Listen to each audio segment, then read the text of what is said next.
Selamat malam, puji nama Tuhan. Kita kembali berkumpul di tempat ini untuk mendalami kebenaran firman Tuhan, Bible Study ya.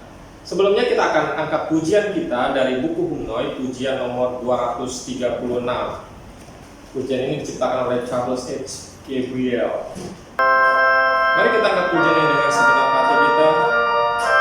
Send the light, kirim terang.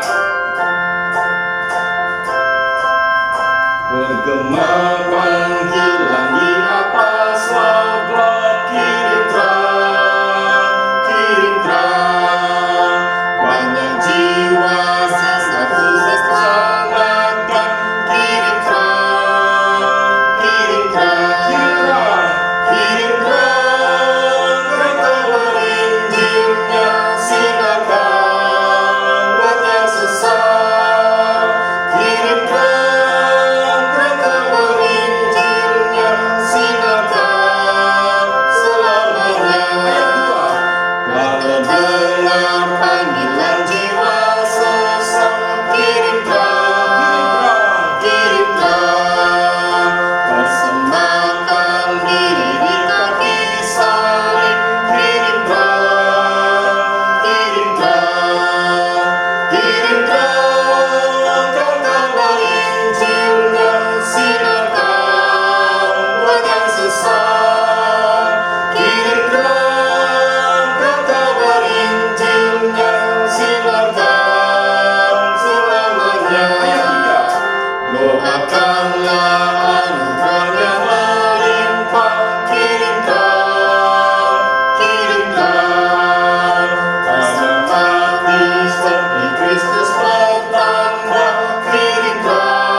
Injil Kristus merupakan satu universal calling, satu panggilan universal bagi semua orang, bukan orang-orang pilihan. Buat semua orang, karena Tuhan tidak menghendaki satu manusia pun binasa. Ya, dan kita bisa dipakai oleh Tuhan untuk menjadi alat Tuhan untuk memberitakan kebenaran firman Tuhan, Injilnya yang alkitabiah. Kita angkat pujian kita berikutnya. Pujian nomor 275, Salib Jalan Hidupku, 275.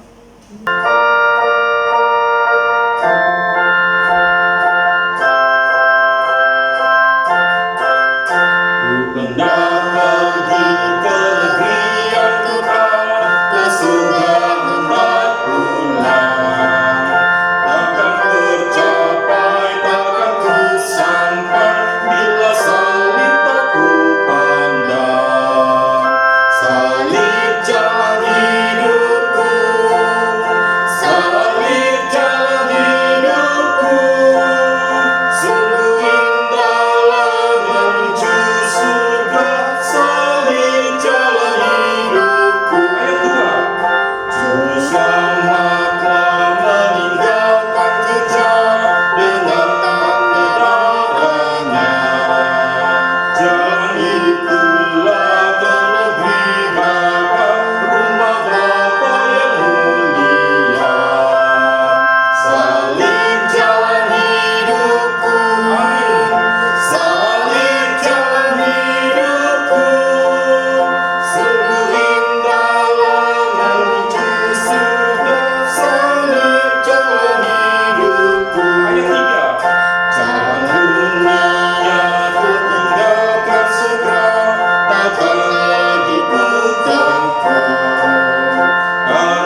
lain. Amin. Amin. Kita angkat pujian kita terakhir sebelum kita memulai pembelajaran Alkitab. Pujian nomor 252. Hidupku Tuhan kini milik-Mu, hidup dalam kasih-Mu. Ku terbang dengan Sayap imanku makin rapat padamu, makin rapat. makin rapat. Angkatlah Tuhan aku pada salib-Mu. Makin rapat, angkatlah Tuhan aku pada sisi-Mu. Ayat 2. Sucikan aku dalam kerja-Mu oleh kuasa rahmat-Mu. Kau harapanku. Kau harapanku selama hidupku yang diserahkan padamu. Makin rapat. Makin rapat, angkatlah Tuhan aku pada salib-Mu. Makin rapat, angkatlah Tuhan aku pada sisi-Mu. Ayat 3. Nikmatku yang tak ada tandanya saat ku bersertamu. Padamu ku dapat berkata, bagaikan kawanku. Makin rapat. Makin rapat, angkatlah Tuhan aku pada salib-Mu. Makin rapat, angkatlah Tuhan aku pada sisi-Mu. Rahasia kasih kepadaku tak terduga dalamnya, dan sempurnalah sukacitaku dalam surga yang terang. Makin rapat.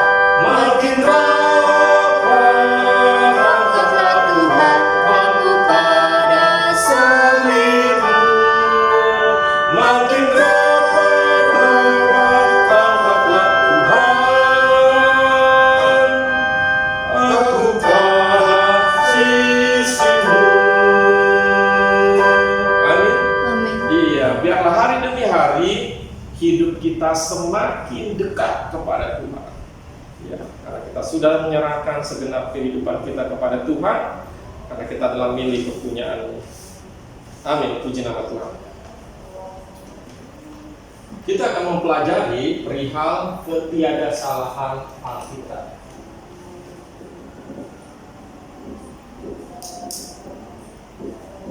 Ketiadasalahan.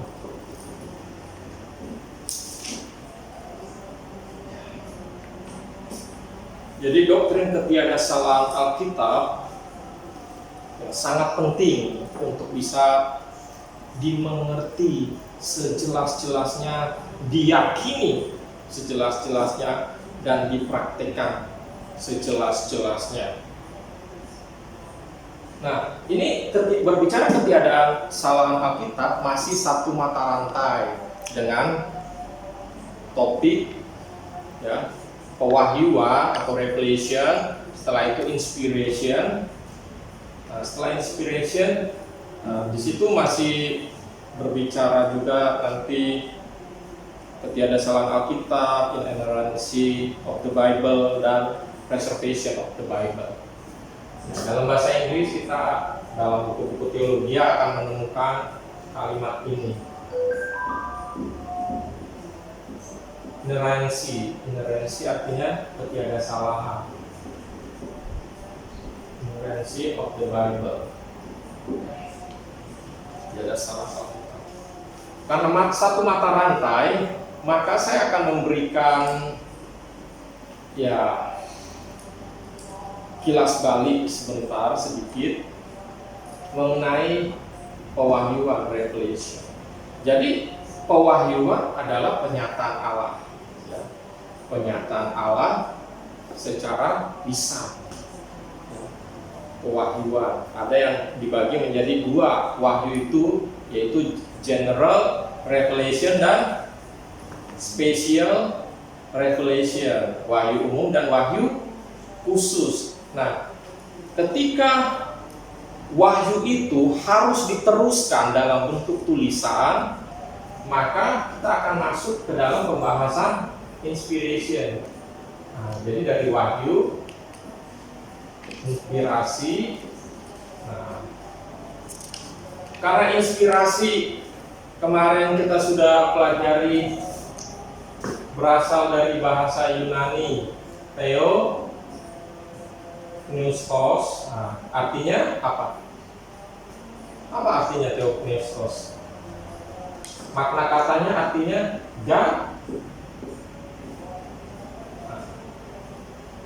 God breathed. Jadi dihembuskan Allah. Apa yang dihembuskan Allah? Apa Daniel yang dihembuskan Allah kepada para penulis Alkitab?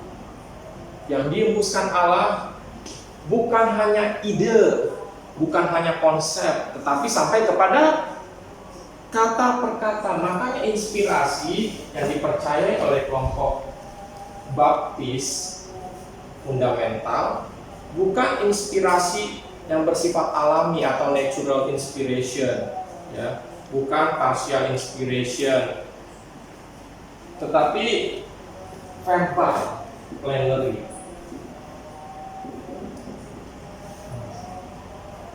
Perfect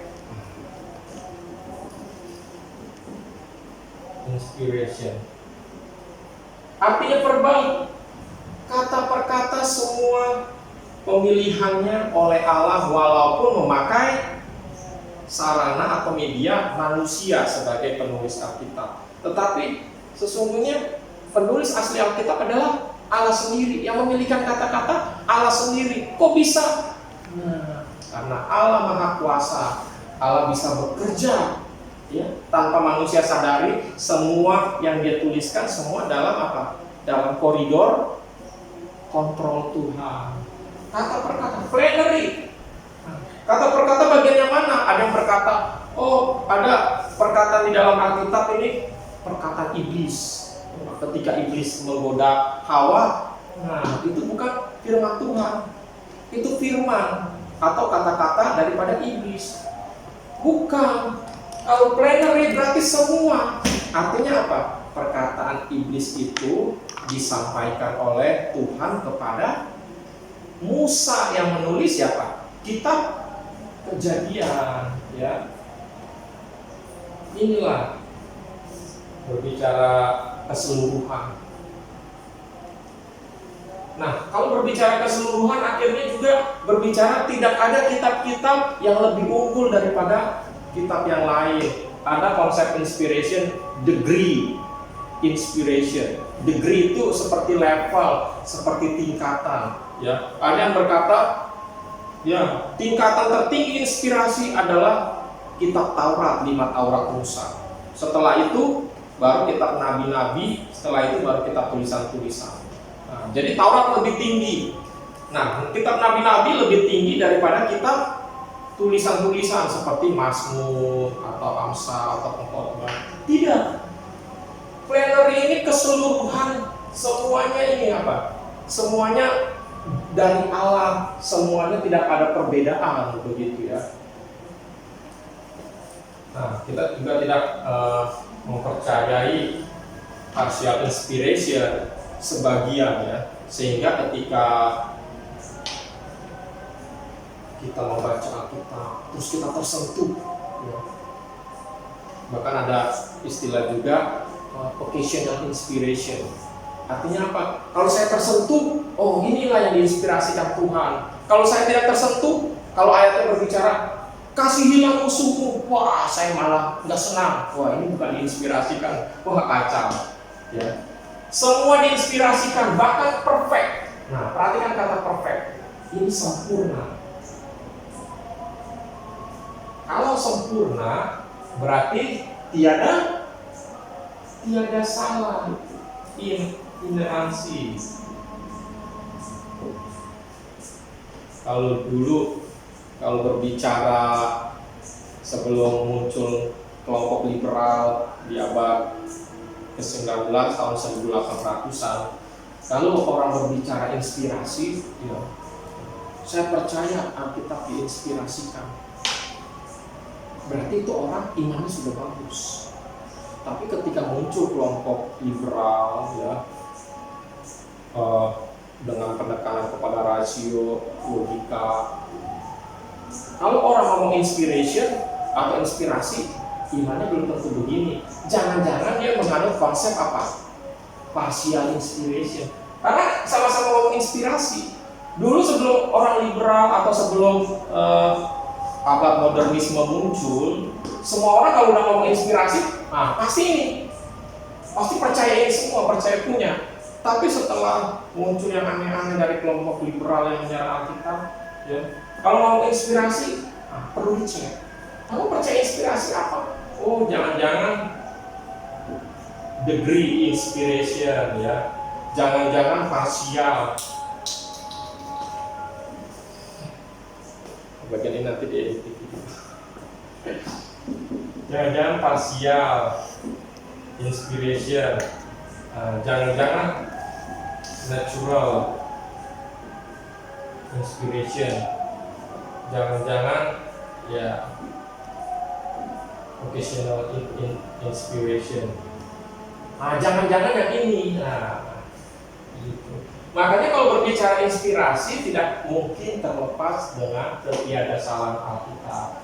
Kemarin kita belajar tentang metode circular reasoning, metode bolak-balik, bahwa kalau sebuah kitab mengklaim dirinya adalah firman Allah, maka perlu diuji isinya. Isinya harus menggambarkan sifat-sifat dari penulis Alkitab itu. Dan salah satu sifat Allah adalah Allah Maha Benar. Kalau Allah Maha Benar, maka tidak ada kontradiksi, tidak ada pertentangan, tidak ada kesalahan, bahkan satu kata pun. Persoalannya bagi orang liberal begini, di tangan kita tidak ada lagi tulisan asli para penulis, autografa. Oh iya, kata mereka, autografa itu diinspirasikan. Itu kata-kata yang dipilihkan, yang diberikan Allah kepada penulis Alkitab. Tapi tidak ada lagi. Nah, salinan-salinan yang ada disebut apografa. Memang banyak, kata mereka. Tapi ini bukan salinan yang pertama dan kedua, apalagi ketiga. Nah, jadi begini, contohnya. Ini autografa. Kata kelompok liberal, ini sudah tidak ada. Nah, terus ada salinan. Salinan yang pertama kali, salinan pertama, yaitu apografa. Ini juga nggak ada, kata mereka. Jangankan yang ini, salinan kedua dari salinan ini. Ini kan menyalin ini. Salinan kedua juga tidak ada. Jadi salinan-salinan yang lain itu bukan kata-kata yang dipilih Tuhan, katanya. Sehingga kalau bukan kata-kata yang dipilih Tuhan, ada kemungkinan berdasarkan niat-niat tertentu, situasi, kondisi, ya. Contohnya begini. Kalau di dalam buku kita belajar, ada di buku paket, ya. Kita punya buku paket kan kalau belajar, atau di Alkitab suka orang kan kasih catatan pinggiran, ya, catatan di pojok, ya. Dalam bentuk tafsiran, dalam bentuk ini kata-kata pengalihbahasaan seperti itu. Nah, kalau situasi politis atau pergumulan tiap orang beda-beda, maka yang katanya kalimat yang diinspirasikan di sini sudah bisa berubah di sini, berubah di sini. Waduh. Nanti kita akan belajar bahwa cara berpikir kelompok liberal itu merupakan cara iblis untuk menggiring orang tidak memiliki iman kepada Alkitab. Kita akan belajar namanya preservation of the Bible, pemeliharaan apa? Alkitab. Kalau kata-katanya saja sudah Tuhan pilih melalui cara yang sangat ajaib ya. Alkitab ditulis oleh berapa penulis? 40 penulis. Dari tahun berapa Daniel?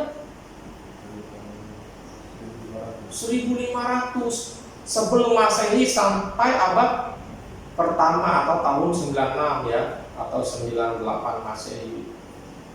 Itu cara ajaib. Semuanya walaupun 40 penulis dalam rentang waktu yang berbeda, latar belakang penulis, tapi isinya apa? Saling terkait ya, menggambarkan tentang juru selamat Yesus Kristus. Masa dengan cara yang ajaib itu Tuhan yang Maha Kuasa tidak mampu melakukan cara yang ajaib untuk memelihara memelihara firman-Nya? Kalau bisa Tuhan memelihara firman-Nya, maka logika kelompok liberal bahwa kalau autografa sudah hilang, maka apografa akan berisi banyak kesalahan, itu gugur. Dan logika sederhananya adalah kalau kita punya premis dasar pemikiran Allah Maha Kuasa, berarti tidak ada mustahil bagi Allah untuk apa? Memelihara firman-Nya. Jadi salinan-salinan ya yang ditulis tentu Tuhan bekerja di dalamnya. Nah, ketiadasaan Alkitab hanya kelompok Baptis Independen Alkitabiah yang sejauh ini ya Baptis sudah banyak, ada Baptis Reform, bayangkan. Ada Baptis Injili, ada Baptis Karismatik. Ya, yang sangat ketat adalah salah satunya. Ya, memang susah juga kalau saya bilang satu-satunya ya, salah satu aja ya. Tapi sudah sedikit yang mempercayai bahwa Tuhan masih memelihara firman-Nya dan sampai sekarang tidak ada kesalahan Alkitab. Ya, bahkan ketika Allah memakai para penulis awal ya, rasul-rasul, bahkan saudara-saudaranya Yesus. Kalau ada satu kesalahan kecil, ya, kesalahan kecil aja, maka ada kemungkinan kesalahan yang besar. Kesalahan kecil di satu tempat akan ada kesalahan kecil di tempat yang lain. Bahkan ada lagi kesalahan-kesalahan yang besar. Wah, ini kan berbahaya. Ada yang percaya seperti itu? Kalau ada, dia tidak mempercayai Allah itu Maha Kuasa. Dia memandang bahwa dari cara pandang manusia terbatas. Manusia punya kesalahan. Dia nggak bisa melihat Allah bekerja di belakang semua proses kanonisasi. Kalau Allah bekerja, maka tidak ada yang mustahil. Ya. Jadi sebelum muncul kelompok liberal, sebelum muncul ya humanisme atau ajaran modernisme, serangan pertama terhadap ketiadasaan Alkitab dimulai di dalam Kejadian pasal 3 ya. Dikatakan bahwa ular menunjukkan, mempengaruhi pikiran Hawa bahwa ada yang keliru ya dengan pernyataan Tuhan. Ular bertanya kepada Hawa, tentulah Allah berfirman.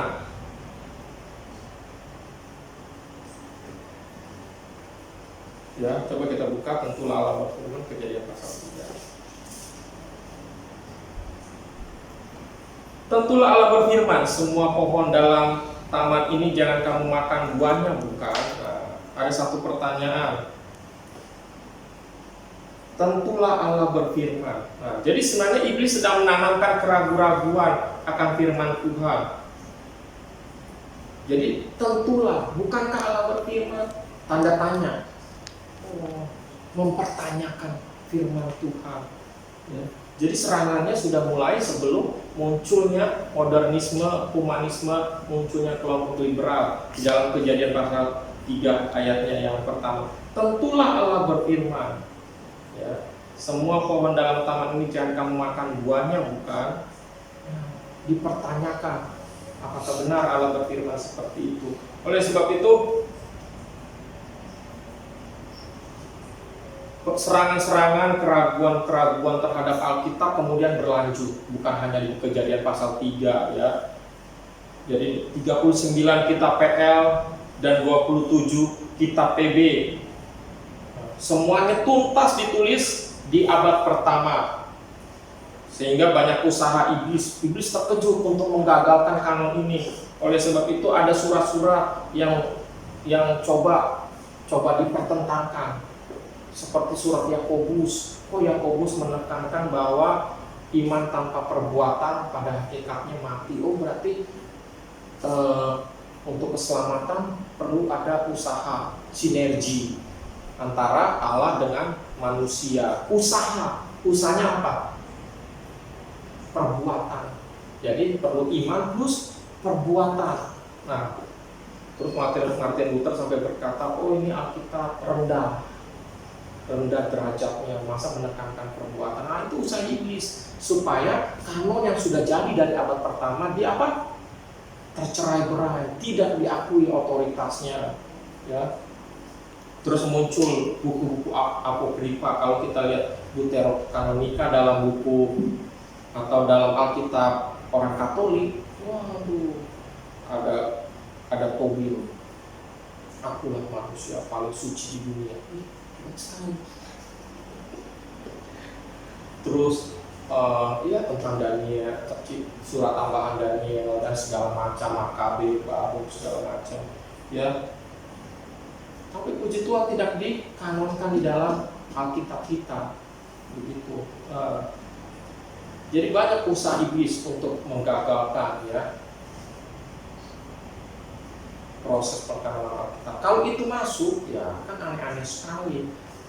Banyak cerita-cerita yang harusnya hanya menjadi catatan pembelajaran, catatan sejarah yang bisa saja salah sehingga bisa masuk ke sini. Ini sehingga kemarin kita sudah belajar sebuah kitab atau pekanonan kita bisa kita anggap tepat karena ada faktor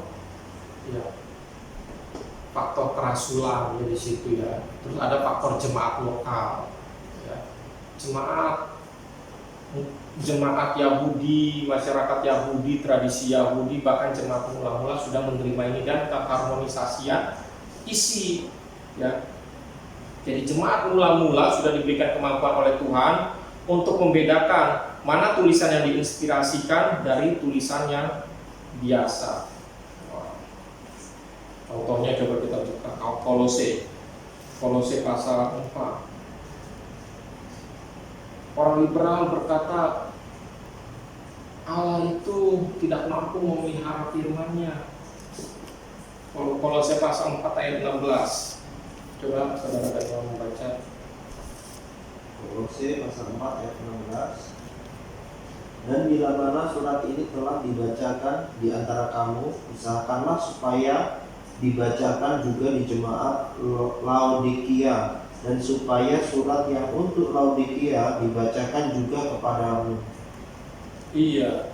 Jadi Rasul Paulus menuliskan surat kepada jemaat Kolose, dan surat ini sudah dibacakan di antara kamu. Tapi ada surat juga untuk Laodikia, dibacakan juga kepadamu. Mana suratnya? Surat Paulus tidak ada kepada jemaat Laodikia. Yang ada surat siapa untuk jemaat Laodikia? Surat Rasul Yohanes. Nah, surat ini tidak dipelihara Tuhan, kok bisa sampai hilang? Begitu. Kok bisa sampai hilang? Nah, ini logika lucu ketika saya baca. Bahkan coba kita lihat Lukas pasal 1 ayat 1. Lukas pasal 1 ayat 1. Theophilus yang mulia, banyak orang, perhatikan banyak ya, banyak orang telah berusaha menyusun suatu berita tentang peristiwa-peristiwa yang terjadi di antara kita. Nah, kata orang liberal itu kan sudah banyak surat, ya, yang menuliskan tentang peristiwa percakapan antara Lukas dengan Theophilus. Kok yang masuk kanon cuma Lukas, Injil Lukas? Surat yang lain mana? Berarti Allah tidak memelihara firman-Nya. Wah, ini bodohnya minta ampun. apakah semua surat, apakah semua tulisan para penulis Alkitab itu diinspirasikan? Tidak. Iya. Ada saatnya mereka diinspirasikan. Jadi kalau semua perkataan atau surat-surat atau percakapan antara Lukas dengan Theophilus yang bisa menjadi Injil, karena apa? Karena itu sudah Tuhan wahyukan dan Tuhan inspirasikan. Termasuk surat Paulus kepada Kolose itu bukan surat yang diinspirasikan. Kalau bukan surat yang diinspirasikan, buat apa Tuhan memelihara? Itu surat biasa. Dalam sekolah kelas teologi banyak dibahas surat Paulus kepada jemaat Korintus itu bukan 2, bisa 4. Hilang yang lain. Masa Tuhan, kata kelompok liberal, tidak mampu memelihara? Bukan, 2 surat itu bukan surat yang inspirasikan. Tidak ada otoritas ilahi di dalamnya. Mau hilang gak apa-apa. Gak apa-apa. Nah, logika membenci kebenaran, logika membenci Tuhan yang membuat mereka mencari-cari ayat-ayat yang menunjukkan kelemahan Tuhan memelihara firman-Nya, sehingga mereka berkata salinan-salinan yang ada ini menurut kami sudah bukan inspirasi lagi, sehingga banyak salah. Kami sekarang punya tanggung jawab untuk membetulkannya. Makanya ada ilmu kritik teks. Kami akan pelajari kira-kira di kata ini yang benarnya apa ngomongnya. Hebat sekali. Rasul juga bukan, nabi juga bukan. Mereka sepertinya mau tahu, bisa tahu apa yang kata-kata dipilihkan Allah. Kami akan cari tahu kata-kata yang sebenarnya apa. Coba kita lihat kebodohan ini.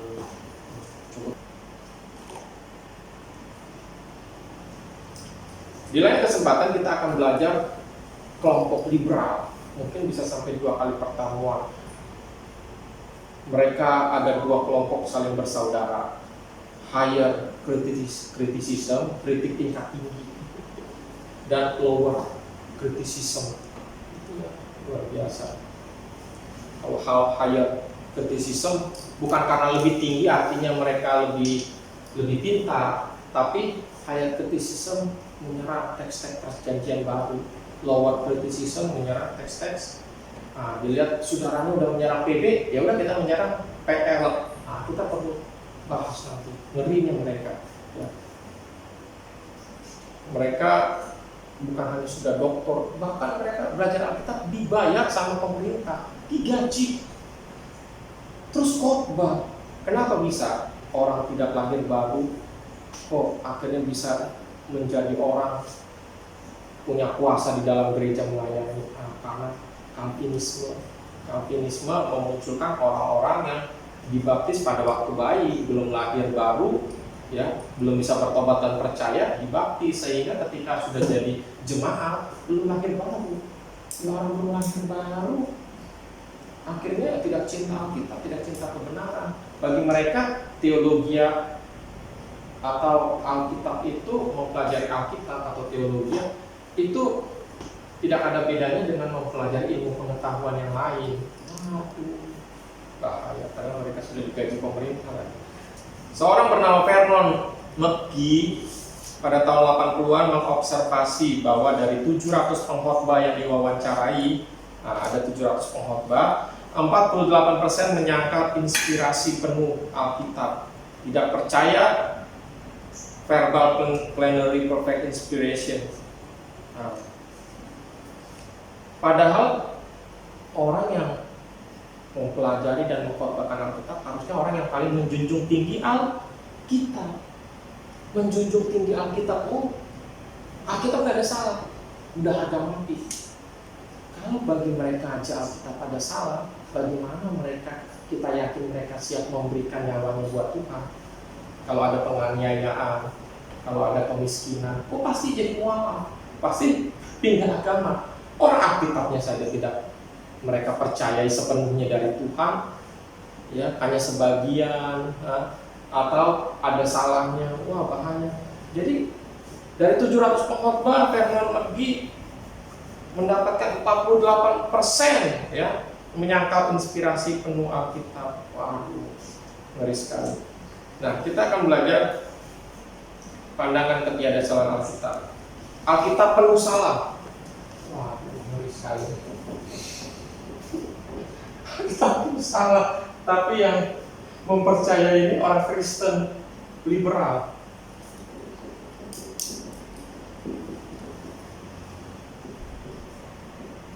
Penuh salah, full LC.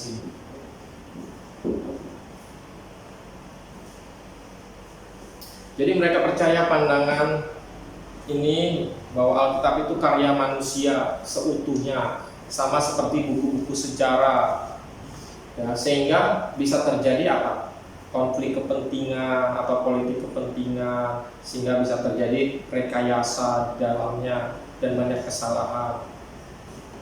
Jelas, kalau orang Kristen yang percaya ini, orang Kristen liberal, ya,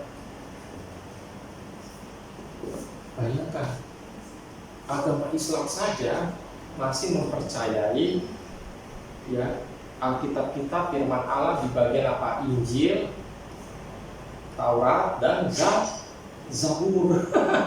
Ini non Kristen masih percaya. Terus ada orang Kristen tidak percaya karena semua Alkitab penuh salah. Dipakai iblis menggembosi kekristenan dari dalam bahaya. Pandangan kedua, jadi ketiadasaraan Alkitab yang terbatas.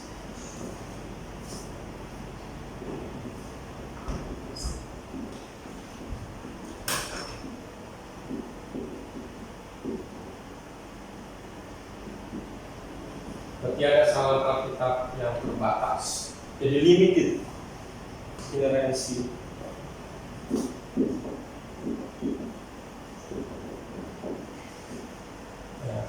Kelihatannya ini lebih baik ya, nggak semuanya salah, tetapi tetap aja kacau, tetap aja salah.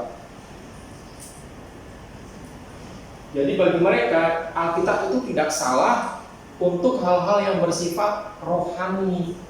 Jika menyinggung aspek pengetahuan, ya maka bisa saja salah, bahkan kecenderungannya ilmu pengetahuan lebih unggul daripada Alkitab. Karena yang mempercayai ini orang-orang yang dipengaruhi oleh konsep evolusi, ya, dan sangat mengagumi rasionalisme, logika.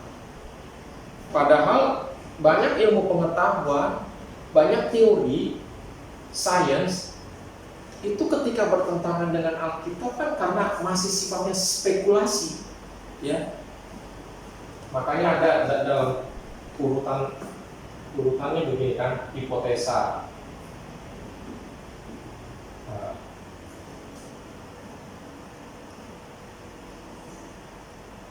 Atau tesis ya, tesis atau hipotesa, terus dibangun ke teori.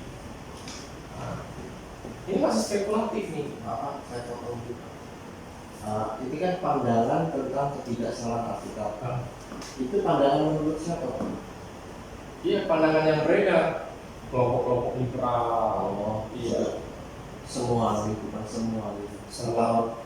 Cuman kelompok liberal aja. Nah, di sini di situ ada nomor satunya Alkitab penuh iya. salah. Nah itu. Iya, ini orang liberal juga. Liberal. Iya. Jadi kan tadi saya bilang hanya dianggap saya sejajar dengan buku-buku sejarah, buku ilmu pengetahuan. Jadi bisa aja, contohnya sejarah PKI. Siapa yang berjasa? Pak Soeharto berjasa. Terus ketika reformasi sudah banyak koreksi. Oh ternyata ya ada di situ intrik politik. Berarti sejarah yang ditulis sebelumnya apa? Dimanipulasi datanya. Jadi sejarah bisa salah kata mereka. Ini orang liberal. Terus yang nomor 2 itu pandangan liberal juga. Liberal juga. Karena mereka dipengaruhi oleh teori evolusi, sehingga Alkitab kalau berbicara tentang, contohnya begini, Tuhan menciptakan langit dan bumi berapa hari? 6 hari menurut Alkitab. Nah, orang liberal yang percaya teori evolusi, ini nggak sesuai dengan Alkitab, nggak ilmu pengetahuan. Karena apa? Evolusi manusia dan alam atau alam semesta diciptakan puluhan miliar tahun yang lalu, membutuhkan waktu miliaran tahun, bukan 6 kali 24 jam. Nah, jadi untuk bagian yang bertentangan dengan ilmu pengetahuan, dianggap Alkitab salah di situ. Tapi Alkitab benar untuk hal-hal yang berbicara rohani. Kasihilah, contohnya musuhmu, hormatilah ayahmu dan ibumu. Masih benar katanya begitu. Kacau. Ilmu pengetahuan pun ternyata bertentangan dengan Alkitab. Kalau masih sampai tataran apa, tesis, teori, habis teori ada buku. Ini semua pun masih relatif. Ini bisa ketika muncul tesis atau teori terbaru, ada hukum yang mengoreksi hukum berikutnya, ya udah. Jadi ini yang kacau. Alkitab itu tidak bertentangan dengan ilmu pengetahuan. Kalau ilmu pengetahuannya sudah final, semua sudah lengkap, itu justru apa? Seharmoni dengan Alkitab. Ya, banyak di Alkitab berbicara tentang daur hidrologi, banyak berbicara tentang atmosfer, ya, banyak berbicara tentang ilmu bius. Jadi ada seseorang bisa menemukan ilmu bius. Zaman dulu orang kalau kakinya mau diamputasi kan pakai gergaji, dipukul. Terus kalau dia masih merontak, dipukul kepalanya kan pakai kayu biar pingsan, baru kakinya digergaji, kayak gergaji kayu. Nah, ada seorang dokter berpikir, saya ingin membuat ini lebih manusiawi, tidak ada perintah. Dia menyepi di hutan, dia baca. Dia lihat kitab Kejadian ketika Tuhan membuat apa? Si Adam tertidur, terus diambil tulang rusuk Adam, itu operasi pembedahan, tapi Adamnya tertidur. Wah, berarti ada cara untuk membuat orang tertidur tanpa perlu secara alami. Karena Tuhan udah pukul kepalanya Adam loh pakai kayu. Bayangin orang udah mau digergaji kakinya, dipukul kepalanya, lukanya bisa 2 kali loh, geger otak. Ada orang sekali dipukul masih bisa sadar gak? Wah, harus dipukul lebih keras lagi nih. Kepala batu. Buat takut lah, pas bangun udah bego. Nah, ketika dia baca ini, tidak ada penyiksaan secara fisik terjadi alam. Nah, disitulah dia meneliti. Dia menemukan obat bius. Nah, jadi banyak hal-hal yang di dalam Alkitab sesuai dengan ilmu pengetahuan. Terus mengenai cuci tangan, mengenai kebersihan. Zaman dulu perang. Orang perang, banyak terjadi masalah kesehatan bukan karena orang kena luka panah atau kena luka pedang, tetapi karena apa? Banyak makanan dihinggapi lalat, dan lalat itu ya sebelumnya hinggap di Jadi prajurit, bayangkan 10.000 prajurit pada semua sembarangan. Ternyata di Alkitab tentara Israel sebelum pergi berperang, mereka bawa apa? Bawa sekop. Jadi gali lubang dulu, baru dikubur. Nah, ketika orang membaca ini, ini sanitasi, ini kebersihan, begitu. Ya, jadi bisa bikin jamban, MCK. Nah, jadi banyak. Jadi Alkitab itu full, ya, kebenarannya full, absolut, ya, bukan sebagian-sebagian. Terus ketiga, ketiadasalahan Alkitab yang penuh. Inilah yang saya tadi bilang, full.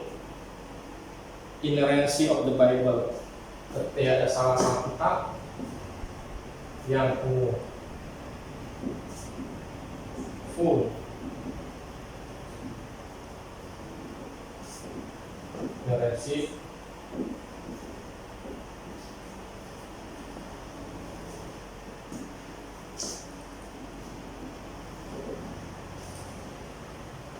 ketiadasalaan Alkitab yang absolut.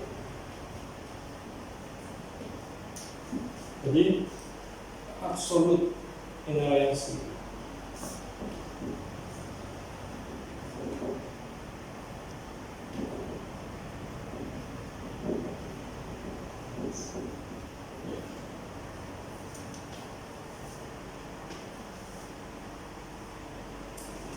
Ini ketika kita membaca full inerrancy ketiadasalaan Alkitab yang full, wah seperti ini bagus. Ini memang standarnya sudah lebih bagus. Nah ini lebih bagus, absolut, mutlak ya. Ini ternyata memiliki sorry saya tadi agak keliru. Ini masih memiliki kelemahan ya. Walaupun ini sudah jauh-jauh lebih bagus, ini masih memiliki kelemahan juga. Ya katanya dalam aspek sejarah dan pengetahuan yang terkandung di dalam Alkitab ya, kalau diselidiki lebih dalam akan terlihat kesalahannya. Ya seperti saya bilang Matius 1 ayat 8 ya, kalau mereka pelajari katanya oh ini salah, bertentangan dengan ilmu pengetahuan begitu. Tapi kalau absolut ya baik dalam ilmu pengetahuan dalam aspek rohani tidak ada kesalahan ya. Jadi kelompok fundamental harus menunjuk tinggi ini ya, bukan yang ini ya, iya yang ini kelompok fundamental absolut. Kalau inspirasi kita memegang pandangan liberal Pak yang nomor 3 gimana? Iya, persoalannya di ini untuk sejarah ataupun hal yang berkaitan dengan ilmu pengetahuan itu kalau mereka menyelidiki lebih dalam katanya akan ditemukan kesalahan. Ya. Lucu memang seperti standar ganda. Bermuka dua lah maksud saya. Katanya full tidak ada salah, full tidak ada salah. Ya. Ini kan kurang lebih sama dengan yang ini terbatas hanya untuk hal rohani, tapi untuk ilmu pengetahuan ternyata ada salah. Iya, kurang lebih sama, tapi dia berani memakai kata full inerrancy begitu ya. Tetap mereka menemukan kelemahan kita di bagian sejarah dan ilmu pengetahuan. Nah, tapi kita percaya kalau absolute inerrancy of the Bible ya, tidak ada kesalahan. Terus kalau masih berbeda dengan ilmu pengetahuan, berarti ilmu pengetahuan yang bertentangan itu masih bersifat apa? Spekulasi, speculation, scientific. Itu Roma 14 ayat 23. Saya minta tolong istri saya membaca Roma 14 ayat 23. Tetapi barang siapa yang bimbang kalau ia makan, ia telah dihukum, karena ia tidak melakukannya berdasarkan iman. Dan segala sesuatu yang tidak berdasarkan iman adalah dosa. Iya. Jadi ini bagaimana kita bisa mempercayai Alkitab tiada salah secara absolut? Ini terkait dengan iman kita. Jadi modal kita untuk memahami bahwa Allah menginspirasikan kata per kata secara keseluruhan dan secara sempurna, dan bagaimana kita bisa meyakini ketiadasalaan secara absolut itu dasarnya pertama kali iman kita dulu.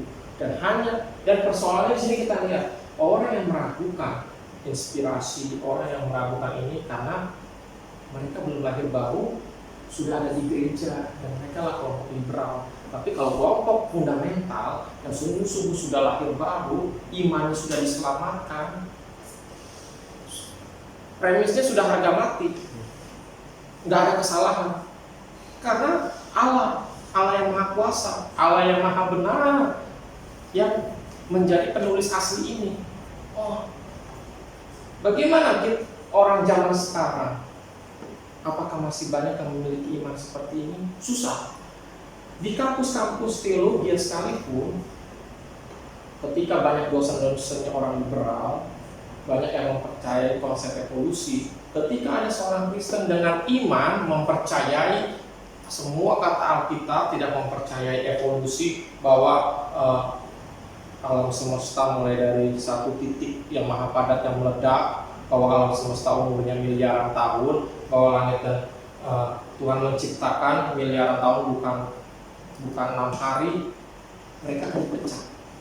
Ya. Sedangkan jabatan sebagai dosen itu bergengsi, mahal, ininya mahal, biayanya, gajinya begitu, dia akan dikucilkan, terus lama kelamaan dia nggak sepakat dengan evolusi, dia akan ditendang.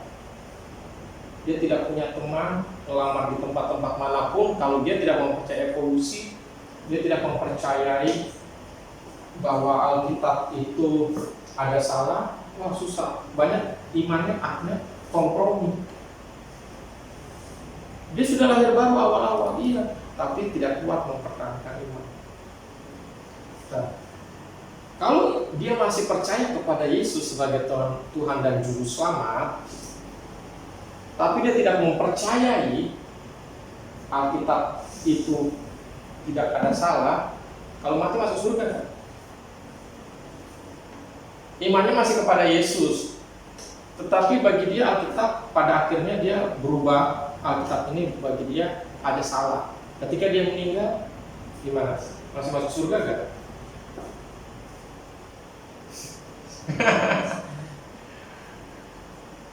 Masih. Tapi apa? Dia akan terbakar habis, seperti orang yang dirampas dari dalam api. Terus keduanya bahayanya begini. Kalau dia hidup agak lebih lama, tapi dia tidak memperbaiki dirinya, dia akan murtad. Jadi murtad, dia masih di Kristen, tapi imannya sudah tidak percaya kepada Yesus, kepada firman-Nya. Yesus itu bagi dia bukan historis, tapi ahistoris. Nah, itu katanya apa? Mitos yang diciptakan oleh orang-orang yang begitu menghayalkan tokoh pembebas dari penjajahan Romawi ya. Tapi kenyataannya orang kafir sekalipun banyak mencatat ya bahwa Yesus itu benar-benar eksis, Yesus itu benar-benar ada. Nah, jadi murtad itu nggak harus pindah label dari Kristen menjadi non Kristen. Masih banyak yang di Kristen, tapi